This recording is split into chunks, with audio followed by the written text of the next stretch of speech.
La promesse du printemps. Cette histoire est tirée de faits réels. Noah et Liam s'étaient connus à l'âge de 6 ans, dans une petite ville entourée de forêts et de champs. Leur amitié avait été instantanée, comme si leurs âmes s'étaient reconnues dès le premier regard. Ils passaient leurs étés à explorer les bois, à construire des cabanes et à rêver de voyages lointains. Mais à l'adolescence, quelque chose avait changé. Noah avait commencé à ressentir des choses qu'il ne comprenait pas, des sentiments qu'il ne pouvait pas nommer. Il aimait la façon dont Liam riait, dont ses yeux brillaient quand il parlait de ses rêves. Mais il avait peur de ce que cela signifiait, peur de perdre son meilleur ami.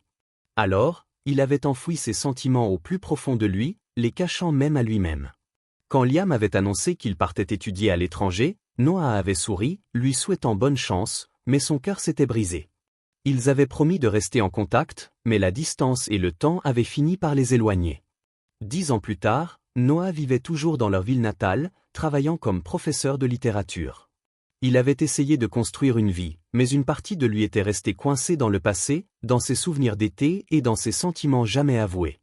Un matin de printemps, alors que les cerisiers étaient en fleurs, Noah reçut un message qui lui fit lâcher son téléphone. « Salut Noah, c'est Liam. Je suis de retour en ville pour quelques jours. Ça te dit de prendre un café ?» Le cœur battant, Noah répondit « Bien sûr. Ravi de te revoir. » Ils se retrouvèrent dans un petit café au bord de la rivière, un endroit qu'ils avaient souvent fréquenté adolescents. Quand Noah vit Liam entrer, il eut l'impression que le temps s'était arrêté. Liam avait changé, bien sûr. Il était plus grand, plus musclé, ses cheveux blonds étaient un peu plus courts, mais ses yeux bleus qui avaient toujours semblé voir à travers Noah, étaient les mêmes. « Salut, Noah » dit Liam en souriant, et ce sourire fit fondre toutes les barrières que Noah avait construites au fil des années. « Salut, Liam » répondit Noah, essayant de cacher son émotion. « Ça fait longtemps. » Ils s'assirent et commencèrent à parler, d'abord de choses simples, leur carrière, leur voyage, leur vie. Mais rapidement, la conversation devint plus profonde.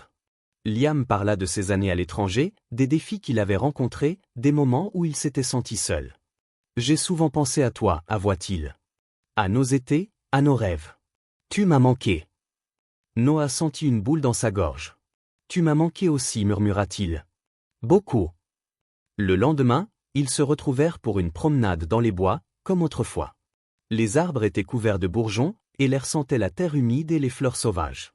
Ils marchèrent en silence pendant un moment, puis Liam s'arrêta et regarda Noah. « Il y a quelque chose que je n'ai jamais dit » commença-t-il, hésitant. « Quand nous étions plus jeunes, j'avais des sentiments pour toi. Des sentiments que je ne comprenais pas, que j'avais peur d'accepter. » Noah sentit son cœur s'arrêter. « Moi aussi » avoua-t-il, les yeux remplis de larmes. « J'ai toujours eu peur de te le dire. J'avais peur de tout gâcher. » Liam sourit, un sourire triste mais rempli d'espoir. « On a perdu tellement de temps » dit-il. « Mais peut-être qu'il n'est pas trop tard. » Ils passèrent les jours suivants ensemble, redécouvrant leur amitié, mais aussi explorant quelque chose de nouveau, quelque chose de plus profond. Un soir, alors qu'ils étaient assis sur la colline où ils avaient l'habitude de regarder les étoiles, Liam prit la main de Noah. « Je ne veux plus perdre de temps » dit-il. « Je veux être avec toi, si tu veux bien de moi. » Noah regarda Liam, ses yeux brillant dans l'obscurité. « Je veux bien de toi » murmura-t-il. « Depuis toujours. » Ils s'embrassèrent sous les étoiles, un baiser doux et tendre, rempli de promesses. Pour la première fois, Noah se sentit libre, libre d'aimer sans peur, libre d'être lui-même. Liam décida de rester en ville, de reconstruire sa vie aux côtés de Noah. Ils achetèrent une petite maison près des bois, un endroit où ils pouvaient être eux-mêmes, loin des regards et des jugements. Ils passaient leurs soirées à lire, à parler, à rêver, comme autrefois. Mais cette fois, il n'y avait plus de secrets, plus de peur. Un an plus tard, lors d'une promenade dans les bois, Liam s'arrêta et sortit une bague de sa poche. « Noah » dit-il, les yeux remplis d'amour, « veux-tu m'épouser » Noah, les larmes aux yeux, répondit « Oui, 1000 fois oui ». Ils se marièrent au printemps, entourés de leurs amis et de leur famille. Les cerisiers étaient en fleurs, et l'air était rempli de promesses.